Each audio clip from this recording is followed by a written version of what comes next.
Church today, say I am. I am. Now remember, God's listening. If you're glad to be in church today, say I am. I am. So the Lord brings us to this place, to this moment, to this circumstance of our lives. And because He is a God both of order and of purpose, listen to it, because He is a God of both of order and of purpose, those two dynamics of the divinity are in operation or working in your life and mine. In other words, loved ones, we didn't come here this morning simply because we got up out of bed and decided we had nothing else to do on a beautiful Sunday morning. We didn't come here this morning because somehow we decided it would be a good morning to be in church, although all those things might be true.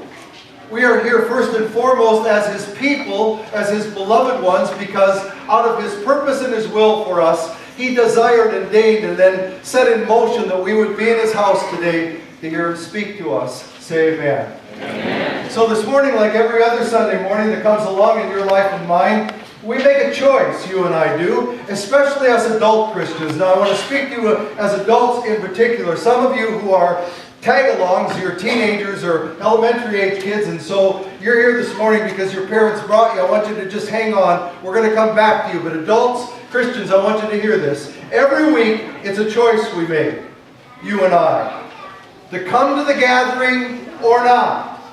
To step out of our regular lives, the regular rhythm of our lives, whatever that happens to contain, to step away from the ordinariness of any given Sunday morning, you and I, every week, listen, every week we make a choice to come to the gathering or not to come.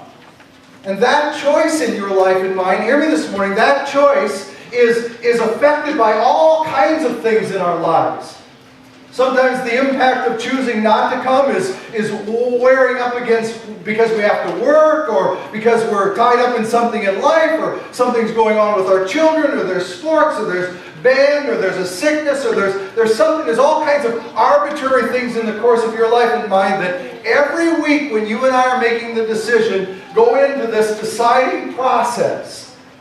So I wake up on Sunday morning, and if you're sitting there and you're listening to me now and you're thinking, Pastor, I don't even think about it. I just get up on Sunday morning because it's Sunday morning and I put on my best and I go to church. But listen to me, even that, even that's a choice. Every single week, you and I are making a choice whether we will go and be part of the gathering or not. And I'll say this to you again, that choice is affected by all kinds of things in our lives. Worry and work and weather and, well, all kinds of attitude, all kinds of things. In fact, hear me this morning. This coming together like we do is not viewed the same by everyone. For some people, for an amazing amount of people I've learned over the years as a pastor, this coming to the gathering is more than anything else in their lives a matter of obligation. It's something they think they're supposed to do, so that's what they do. They may not do it often or regularly, but when there are people who see this coming to the gathering as simply something I'm supposed to do, it's an obligation in my life. Every once in a while, we'll get up on Sunday morning, we'll put our clothes on, maybe a smile on our face even if we don't mean it. We'll get in our car and we'll go and sit in a church pew somewhere because it's what I'm supposed to do. I'll tell you this too, having been a pastor for a really long time, this is my observation. I bet it's pretty accurate. People who come to church, who come to the gathering, only because they're obligated to do so, are not very consistent in doing so. Because why would you do something you don't enjoy? Well, once in a while I have to do that, so I'll do that because it's what I'm supposed to do, but are we having any fun yet? No.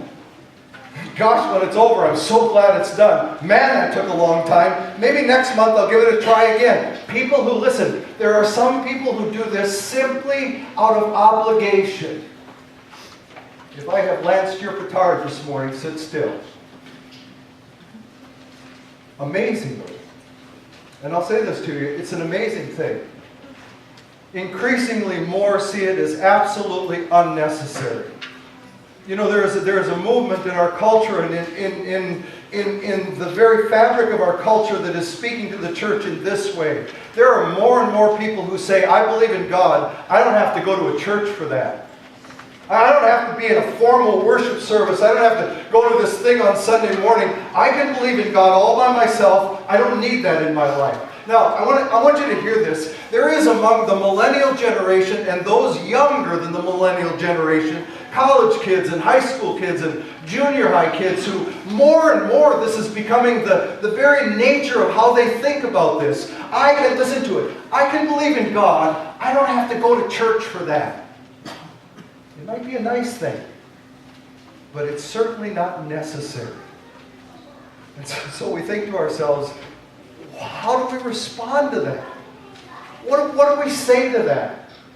If you're sitting out there this morning and you are a millennial or somewhere close, you're a young adult and you've been raised in the church and you've reached the place where in your life you're thinking to yourself, well, that was nice for my folks and maybe we'll do that, but I don't see any connection between that and being a believer. Listen closely. If you have children who are adults or close to adulthood or teenagers and they're pulling at the fabric of your life to say, I don't want to do that because, dare I say this out loud, it's boring. Listen closely. If you're sitting in the pew this morning simply because you feel like you have to come here to check a box in your life, please listen closely. You see, this gathering of believers in this place and every other place in the Christian church across the world this morning, like every Sunday morning, this gathering of believers, hear me closely, is God's gift to us. He didn't set aside this seventh day for you and I because He wanted us to have another box in our life to check. He certainly didn't set it up so that you and I, as people who desperately need what only He can give, would decide on our own by ourselves that maybe we didn't need it at all. God gave this to you and me and every other Christian in the world. Listen, He gave it to us as a gift. And here's the miracle. In this place and every other Christian church across the world today, where the good news of the Christ is spoken and read and prayed and proclaimed and confessed and professed, this Jesus comes among us to serve us. I'll say this to you again, it's important. Listen. In this place, like every other gathering of God's Christian church across the world today, the God in His Son who came among us to save comes among us to serve. He's here to wash our feet and our head and our hands and our hearts and our souls. This Jesus who shed His blood on the cross in your place and mine brings that blood to this place, and He kneels down before us creatures, His creation, and He serves us. He's here to heal us and forgive us and renew us and lift us up all over again. He's here to gird up His loins, to tie up His garment, and come before you and me as His beloved children and give us gifts that only He can give. Think of this. What a miracle it is. The Creator comes to serve His creation. The gathering, loved ones, is not about what we do.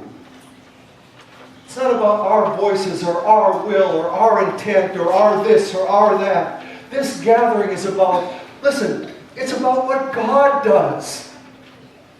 That He brings people like you and me with all the brokenness and foulness and waywardness of our lives, our minds, our hearts, our tongues, our very nature, that He calls us and brings us together and then comes and kneels before us and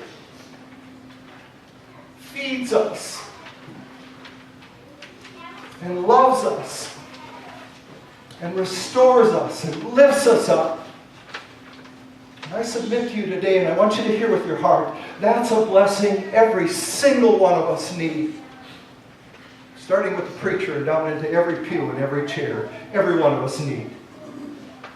I'll repeat for you. Listen, God gives us the gathering as a gift, an expression of His love for us as His children. He doesn't do it to burden us or to place us in a place where we're uncomfortable or to give us another thing to do in our lives. This is His gift to us. Not only that, loved ones, hear me. As you and I, by the power of His Spirit, come together to the gathering this morning, as we make the faith-informed choice to come to the gathering, as we step into His house and among His people, hear me, we are also here for one another. You see, in part, the gathering is about mutual support. We're all in the same boat.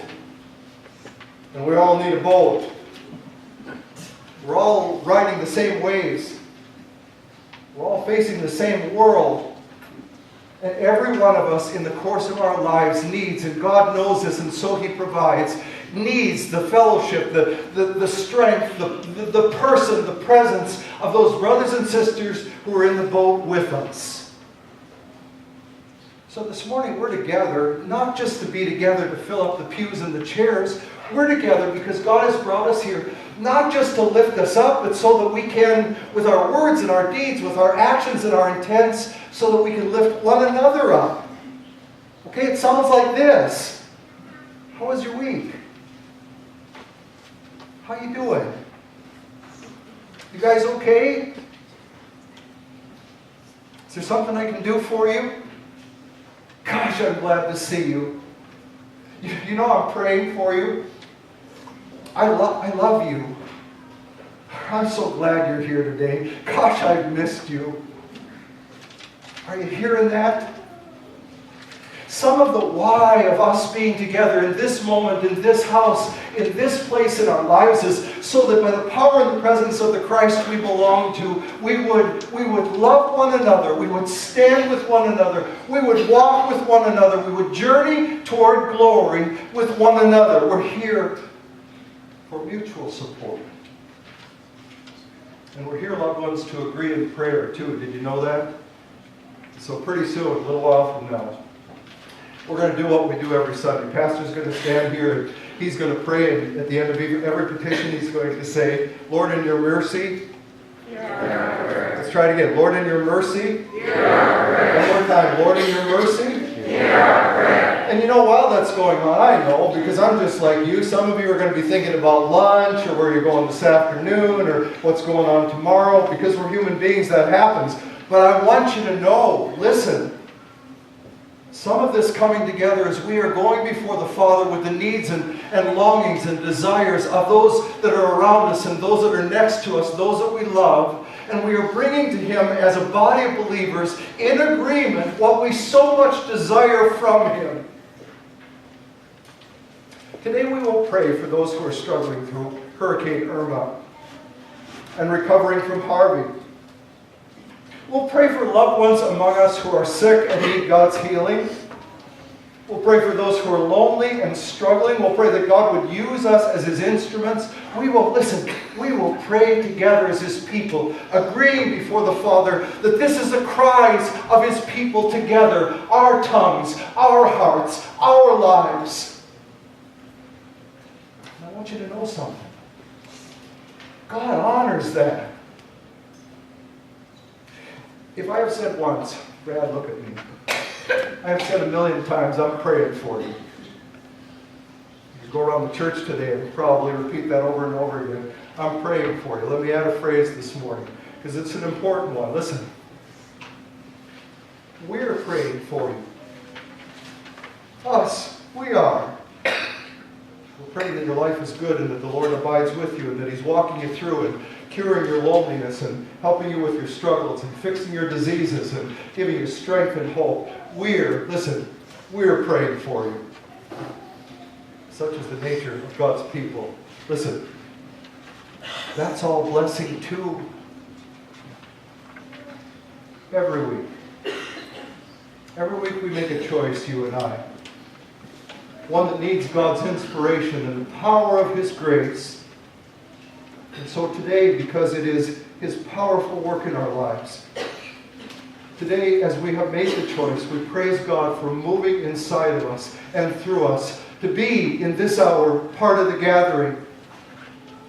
And we thank Him that in this gathering we find His presence and His peace, His kindness and His grace, His love and His compassion. We find those just like us, walking with us. What a gift it is. It is called the blessing of the gathering. This morning, it's the good news. If you would rise, please. Well, let's join together now in confessing our Christian faith in the words of the Apostle.